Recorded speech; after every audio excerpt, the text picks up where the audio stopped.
హరే కృష్ణ. అందరికీ భాగవతం స్వాగతం. మనం ఆ, నిన్న రెండో అధ్యాయంలో సగభాగం చెప్పుకున్నాం. మనం 22వ శ్లోకం చెప్పుకున్నాం. ముఖ్యంగా సౌనకాది ప్రశ్నటువంటి 6 ప్రశ్నలకి రెండు రెండు ప్రశ్నలకి సమాధానం దొరికింది.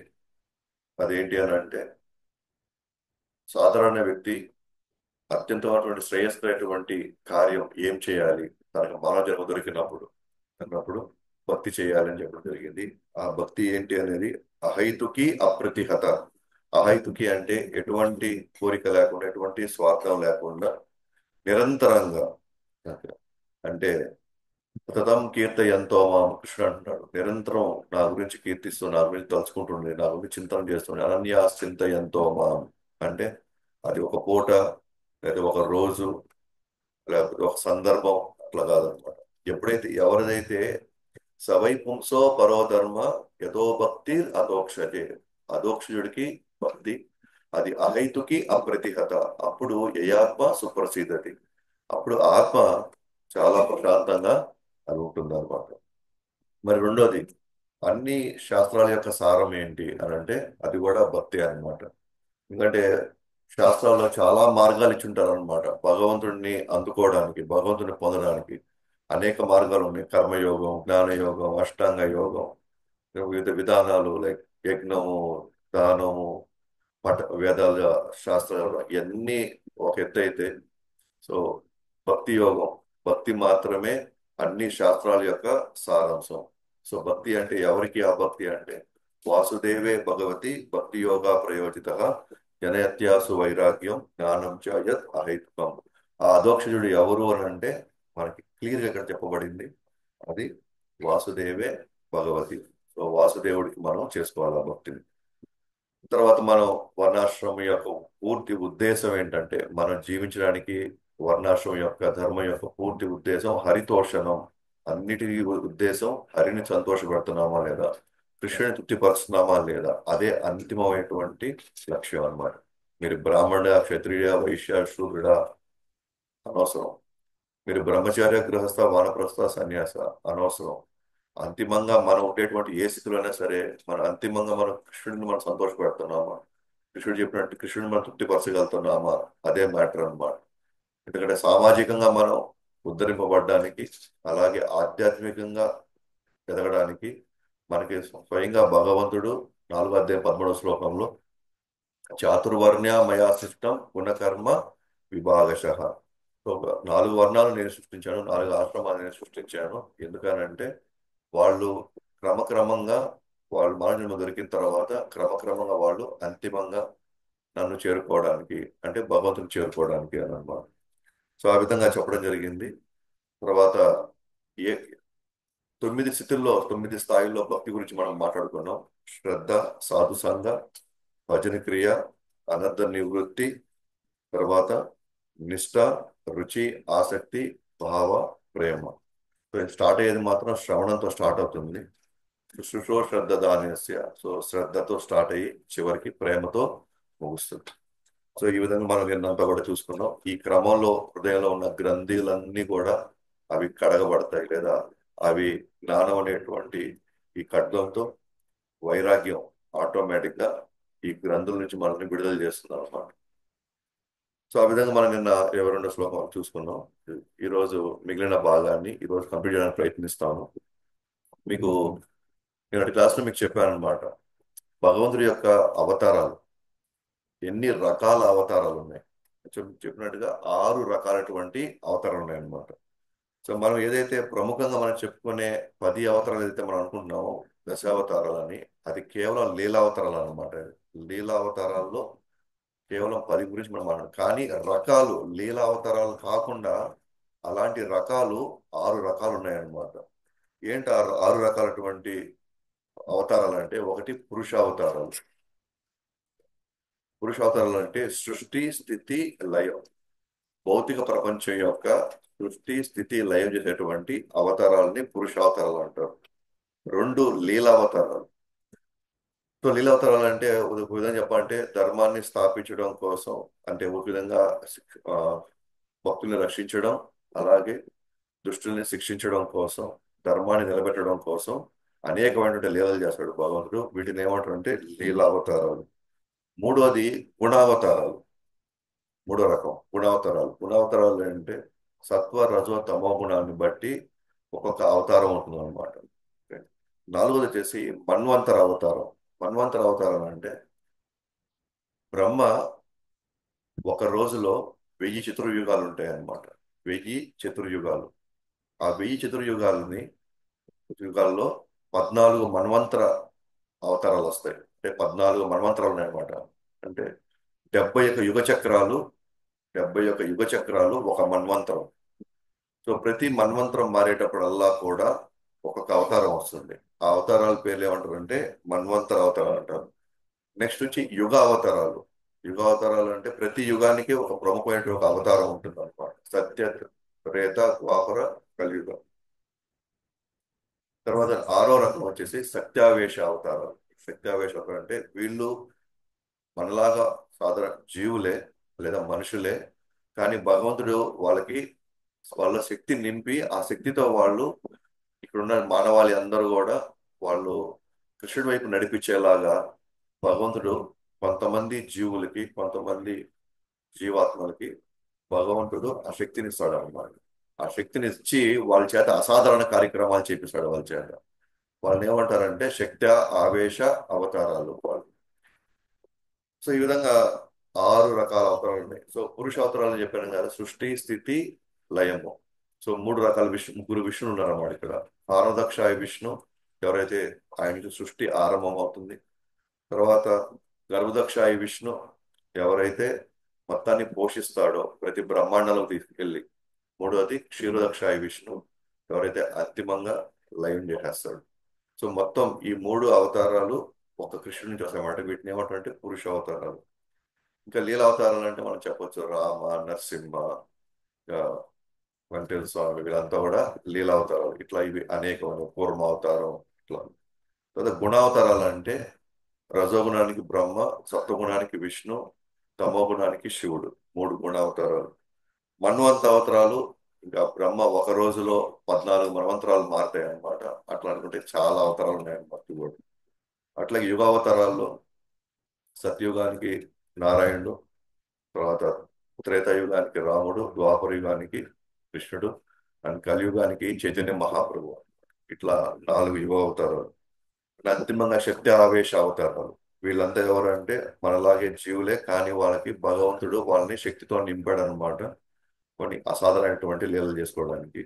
సో ఉదాహరణకి సనక సనాతనలు అది చతుర్బ్రహ్మ, బ్రహ్మ యొక్క కుమారులు వాళ్ళు. అలాగే నారద, వ్యాస, బ్రహ్మ, వీళ్ళందరూ కూడా జీవాత్మలే, కానీ భగవంతుడు వాళ్ళంతలో శక్తిని నింపి వాళ్ళ చేత అసాధారణ కార్యక్రమాలు, అసాధారణ లీలలు వాళ్ళ చేత చేపిస్తున్నాడు అనమాట.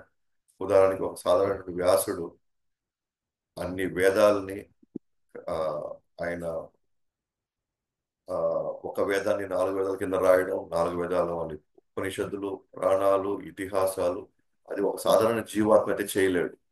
వాళ్ళకి భగవంతుడు ఆయనకి ఒక శక్తిని ఇచ్చాడు అనమాట. అందుకే ఆయన శక్తి ఆవేశ అవతారం అంట.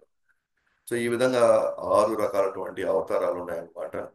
అండ్ లీలావతారాలు అయితే కొన్ని లక్షల కోట్ల అవతారాలు ఉన్నాయి. అవి మనం కేవలం మనం 10 అని అనుకోవడం అనేది అది భాగవతం ప్రకారం అది సమంజసం కాదు.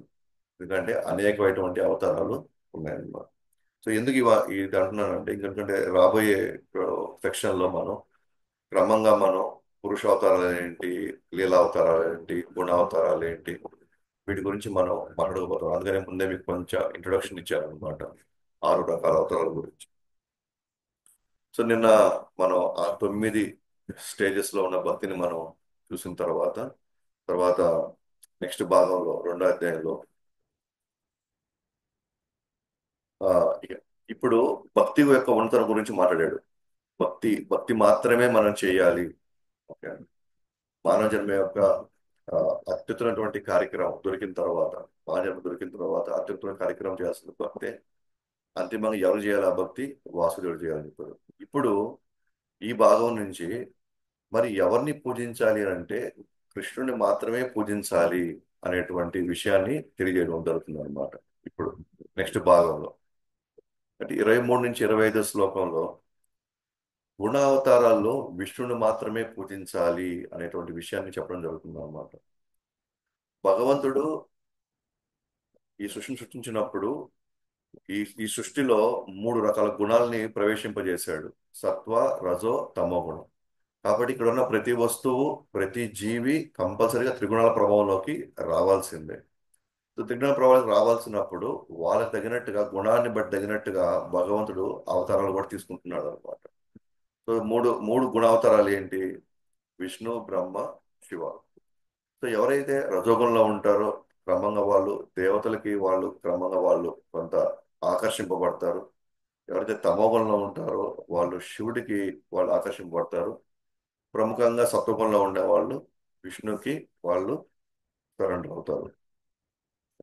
ఎందుకంటే వీరు ముగ్గురులో విష్ణుకి మనం శరణాగతి పొందడం అనేది అత్యున్నటువంటి ప్రయోజనం మనం పొందగలము అనేటువంటి విషయాన్ని ఇక్కడ తెలియజేస్తున్నారు అనమాట. ఈ 3 గుణాల్లో ఎవరైతే సత్వగుణంలోకి వచ్చి విష్ణువుని ఎవరైతే ప్రార్థిస్తారో వాళ్ళు అత్యున్నతమైనటువంటి లాభాన్ని పొందుతారు. అదేంటి అంటే వాళ్ళు మోక్షానికి అర్హులవుతారు అన్నమాట. తర్వాత 26, 27 శ్లోకాల్లో మనం చూస్తే దేవతల్ని అసలు పూజించొద్దండి అని చెప్పి భాగవతం చెప్తా ఉంది. నేను మీకు ఇందుకు చెప్పాను మొదటి రోజు, భాగవతం కైటవ ధర్మాలన్నిటిని కూడా అది తోసిపుచ్చేస్తుంది అని. కైటవ ధర్మాలు అంటే ఏంటి? ఏ ధర్మాలైతే మనల్ని మోసం చేస్తాయి, అంటే ఏ ధర్మాలైతే మనల్ని ఆ, భౌతిక ప్రపంచానికి మనల్ని ఇక్కడే ఉండేటట్టు చేస్తాయి, లేదా ఏ ధర్మాలైతే మనల్ని వాస్తవ వస్తువు ఇవ్వకుండా మనల్ని మళ్ళీ మళ్ళీ మనం మాయలో పెడతా ఉంటుందో అటువంటి ధర్మాలన్నీ కూడా కైటవ ధర్మాలు. అంటే దేవతారాధన అనేటువంటి ధర్మం ఏదైతే ఉందో దానివల్ల మనకు వచ్చేటువంటి ఏవైతే వరాలు మనం పొందుతామో, కోరికలు మనం తీర్చుకుంటామో, ఆ కోరికలన్నీ శాశ్వతం కాదు. కాబట్టి దయచేసి దేవతల్ని మీరు పూజించొద్దు అని భాగవతం చెప్తుంది అనమాట. ఎందుకంటే భాగవతం ఏమి ఇవ్వాలనుకుంటుందంటే మనకి శాశ్వతమైనటువంటి ప్రయోజనం ఇవ్వాలి అనుకునే ఉద్దేశంలో భాగవతం ఉందన్నమాట.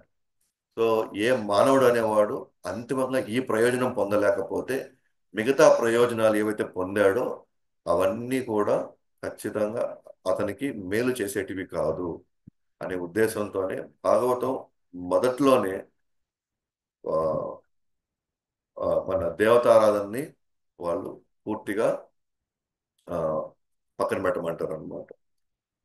అందుకని ఇక్కడ ఎవరైతే సీరియస్ గా ఉన్నారో మోక్షం వైపు వెళ్ళాలని చెప్పేసి సీరియస్ గా ఉన్నారో, మోక్షం మాత్రమే మాకు కావాలి అనేటువంటి వాళ్ళు దేవతారాధనని వాళ్ళు పక్కన పెట్టి వాళ్ళు నారాయణ్ని మాత్రమే వాళ్ళు పూజిస్తారు, లేదా నారాయణ యొక్క అవతారాలు లేదా కృష్ణుడి యొక్క అవతారాలు మాత్రమే వాళ్ళు పూజిస్తారని చెప్పేసి మనకి ఇక్కడ వర్ణించబడింది అన్నమాట. ఎవరైతే భౌతికమైనటువంటి కోరికలు ఎవరైతే కోరుకోవడానికి ఎప్పుడు సిద్ధంగా ఉంటారో వాళ్ళు ఎప్పుడు కూడా గుణ ప్రభావంలోనే ఉండేదానికి అవకాశం ఉంది, వాళ్ళు గుణ ప్రభావంలోనే ఉంటారు అనేటువంటి విషయాన్ని ఈ 27 శ్లోకం. మరి ఎవరిని పూజించాలి? అంతిమంగా ఎవరిని పూజించాలి? మనకి ఏది కావాలన్నా సరే, ఈవెన్ మనకు కోరికలు ఉన్నా సరే, ఏదా ఏదైనా ఒకటి పొందాలన్నా సరే, మరి ఎవరిని పూజించాలి? దేవతలను మనం పక్కన పెట్టాలి. ఓకే, లేకపోతే మిగతా వీధి విధానాలన్నీ పక్కన పెట్టాలి. ఎవరిని పూజించాలి అప్పుడు అన్నప్పుడు మనకి 28, 29 శ్లోకాల్లో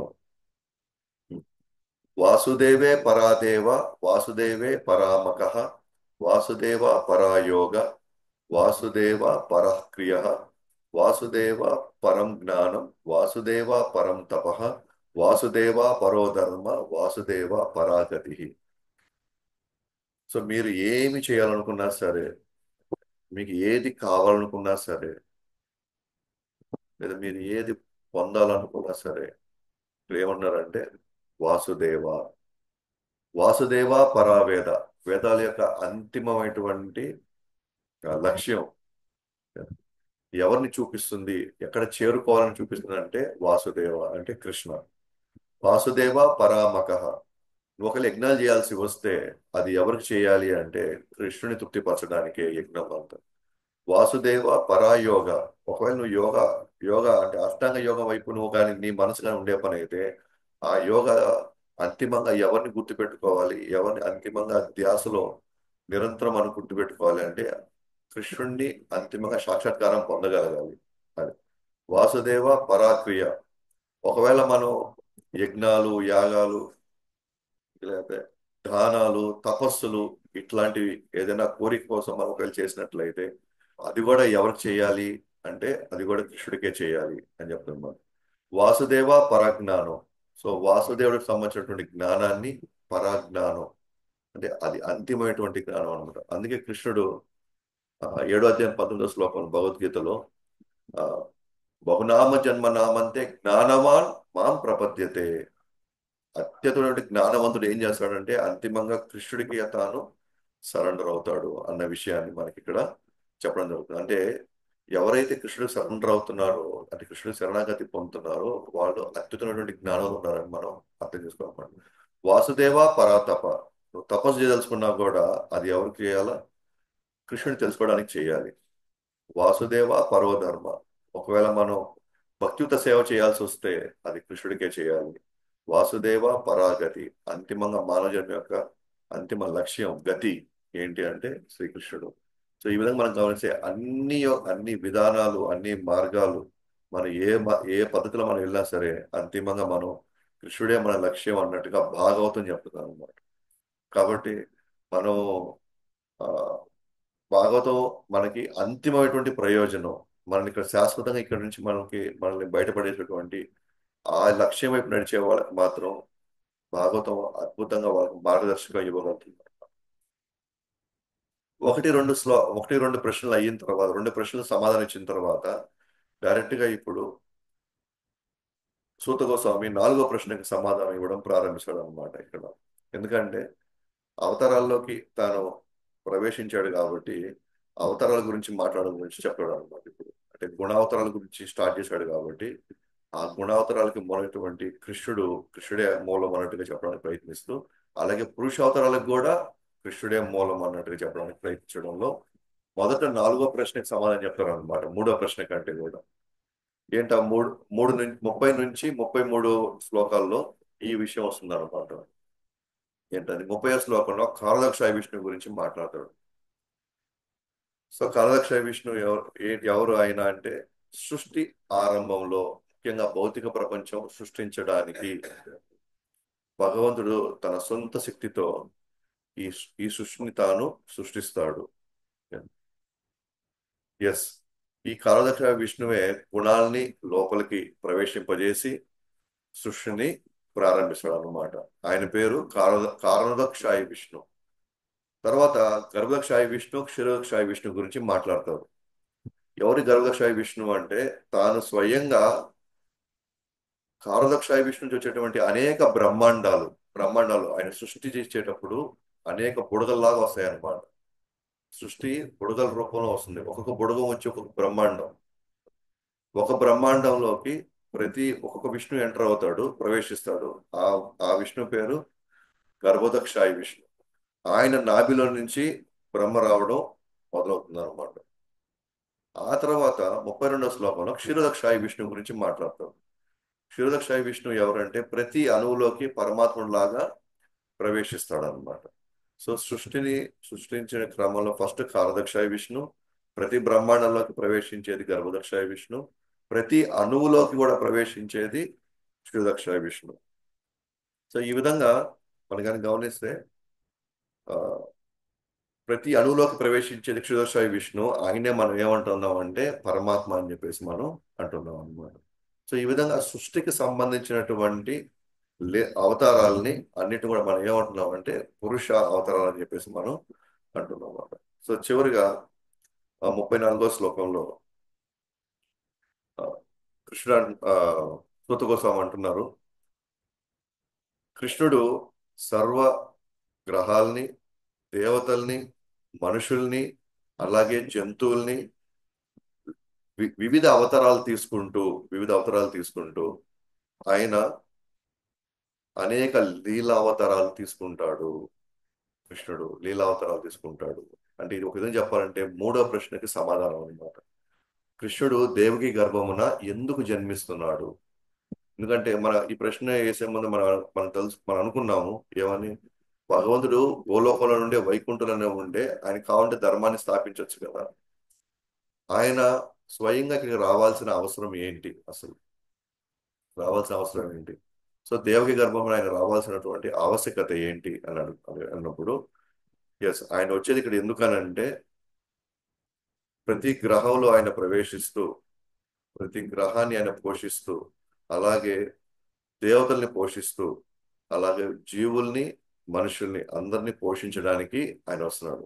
సరే, పోషించడం కూడా ఆయన ఎక్కడి నుంచైనా పోషించుకోవచ్చు కదా. ఆయన ఇక్కడికి వచ్చి స్వయంగా ఇప్పుడు మనం ఒక దగ్గర చూస్తే మనకు రోజు కృష్ణుడు ఏం కనబడట్లేదు ఇక్కడ, కానీ మనం పోషింపబడుతున్నాం. ఎవరి ద్వారా? సూర్యుడు, చంద్రుడు, ఇంద్రుడు, వర్షాల వల్ల, వర్షాల కారణంగా, వెలుగు కారణంగా, వేడి కారణంగా మనం ఎలాగో పోషింపబడుతున్నాం.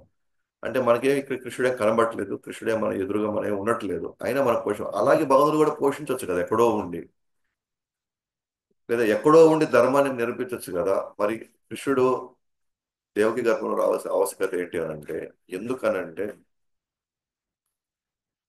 భగవంతుడు స్వయంగా ఇక్కడికి వచ్చి ఎవరైతే శుద్ధ భక్తులు ఉన్నారో, ఎవరైతే శుద్ధ సత్వంలో ఉన్నటువంటి భక్తులు ఉన్నారో, ఎవరైతే నిరంతరం భగవంతుడి మీద ప్రాణం పెట్టుకొని నిరంతరం ఆయన ఆలోచనలోని చింతనలో ఉన్నారో, వాళ్ళ మధ్యలో వచ్చి వాళ్ళని ఆకర్షింపజేసి వాళ్ళని తిరిగి మళ్ళీ తన ధామానికి తీసుకువెళ్ళడానికి తానే స్వయంగా దిగి వస్తున్నాడు అన్నమాట. తానే స్వయంగా. మనం అంటే దీన్ని బట్టి మనం అర్థం చేసుకోవచ్చు భగవంతుడికి మన పట్ల ఎంత ప్రేమ ఉందో అని. భగవంతుడి అంటే తానే స్వయంగా వచ్చి, తానే స్వయంగా దిగి ఇక్కడికి వచ్చి ఇక్కడ మన మధ్యలో మన మనిషిలాగా ఉంటూ, సో మనకి అనేకమైనటువంటి మన మధ్య లీలలు చేస్తూ మన హృదయాల్ని భౌతిక ప్రపంచం వైపు కాకుండా తన వైపు ఇచ్చేటట్టు చేసి మళ్ళీ మనల్ని తిరిగి తన ధామానికి తీసుకెళ్ళడానికి తానే స్వయంగా దిగి వస్తాడు. అంటే తాను వచ్చేది కేవలం భక్తుల కోసమే, భక్తులకి సంతోషం పంచడం కోసం, సో భక్తులకి దగ్గరుండి ధైర్యం ఇవ్వడం కోసం స్వయంగా ఆయన వచ్చి మనల్ని ఆకర్షించి, సో ఆయన వచ్చేది మాత్రం భక్తుల కోసం. భక్తుల కోసం వచ్చి ఆయన లీలలు చేస్తే మనలాంటి బద్ధజీవులు కూడా ఆ లీలకి ఆకర్షితులయ్యి మనకు కూడా వైకుంఠం వెళ్ళాలనే ప్రేరణ కలిగించేటట్టుగా భగవంతుడు లీలలు చేస్తున్నాడు అన్నమాట. మనం భగవద్గీతలో ఒక అంశం, ఒక ఒక ఘట్టాన్ని మనం తీసుకుంటే,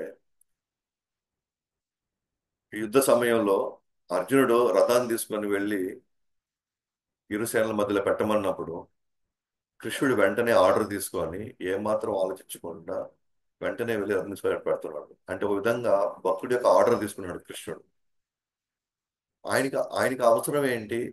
ఆయన స్వయంగా దిగి అక్కడ పోరాడాల్సిన అవసరం ఏంటి? భగవంతుడు తెలుసుకోగానుంటే ఆ యుద్ధంలో కౌరవులను చంపడం ఆయన లేకపోయినా కూడా తన శక్తులతో చంపేసి ఉండొచ్చు.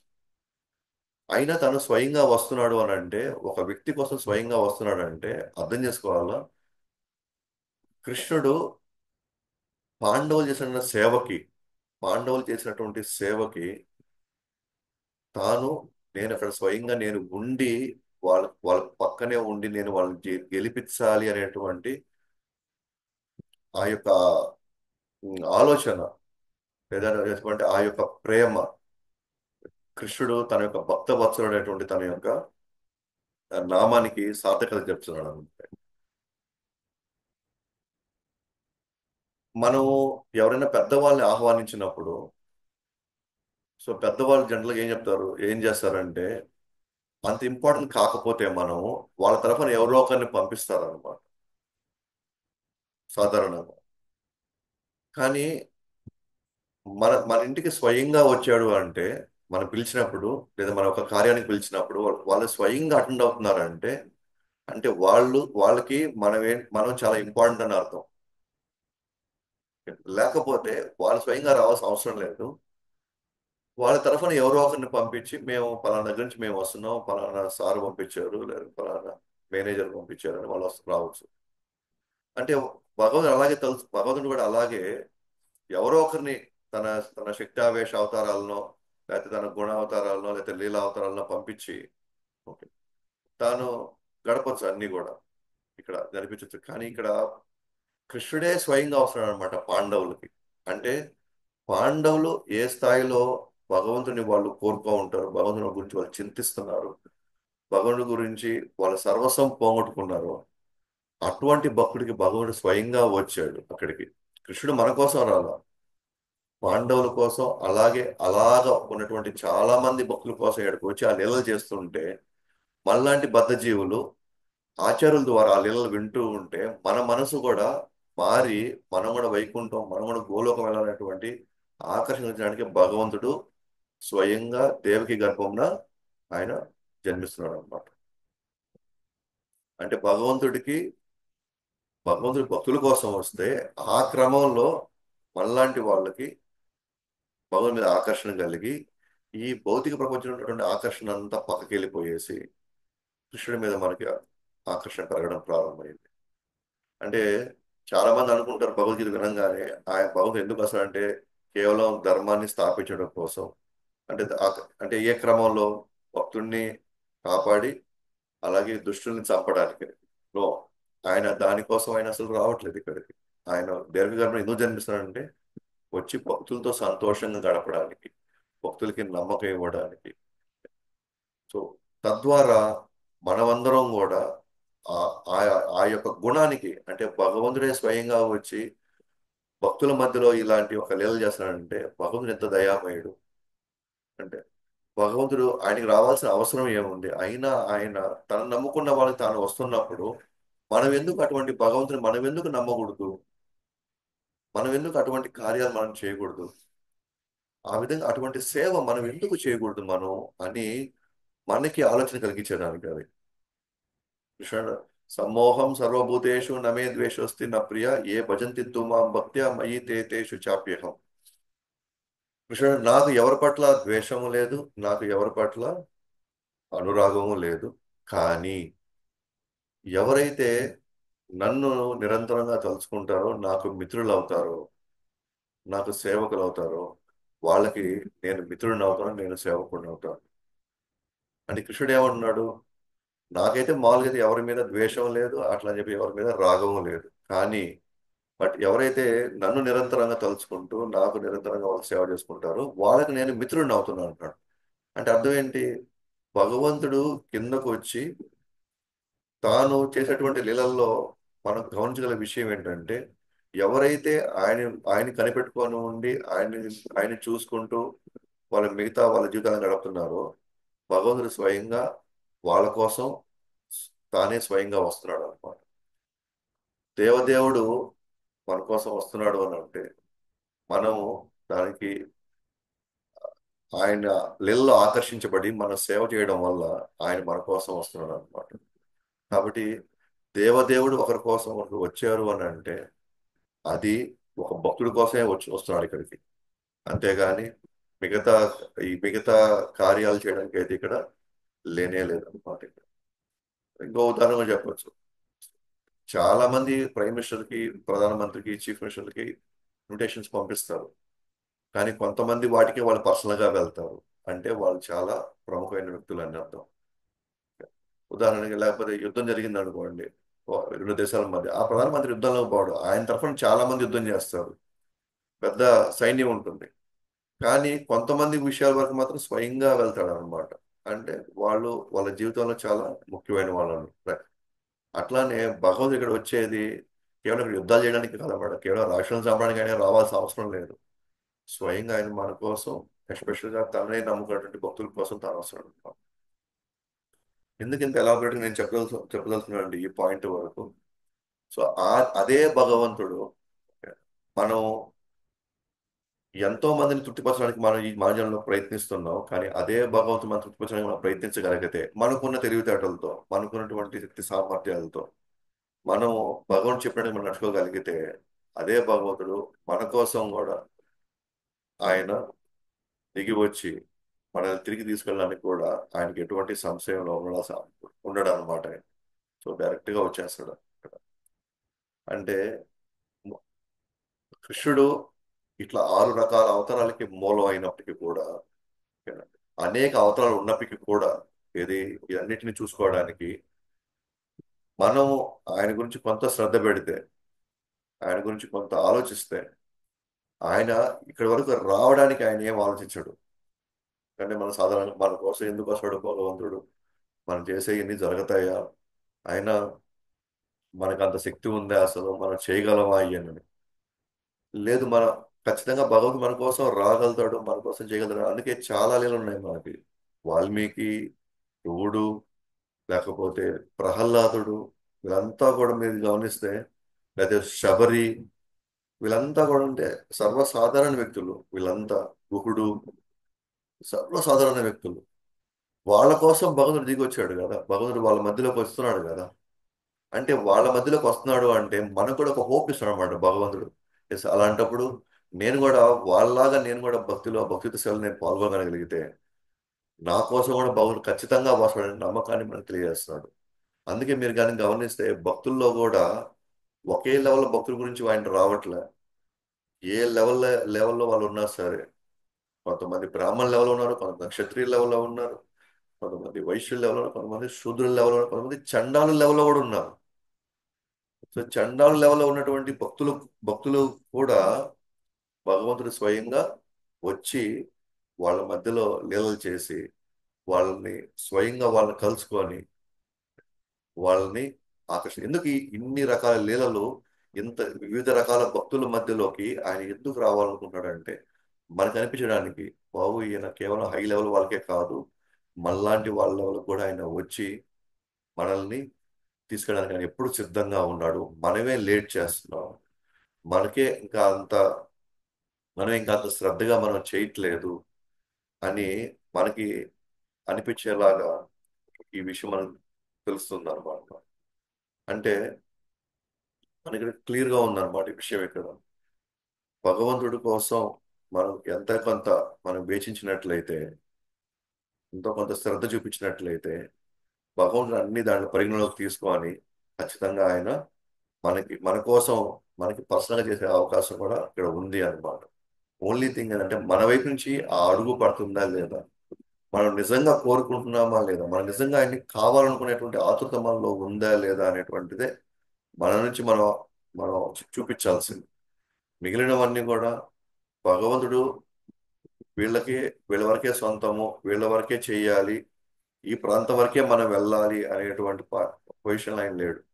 అందుకే కృష్ణుడి లీలలు కావచ్చు, రాముడి లీలలు కావచ్చు, అనేకమైనటువంటి రకాల భక్తుల మధ్యలోకి వాళ్ళు వెళ్ళారు. ఉదాహరణ ఇప్పుడు వాల్మీకి ఉన్నారు.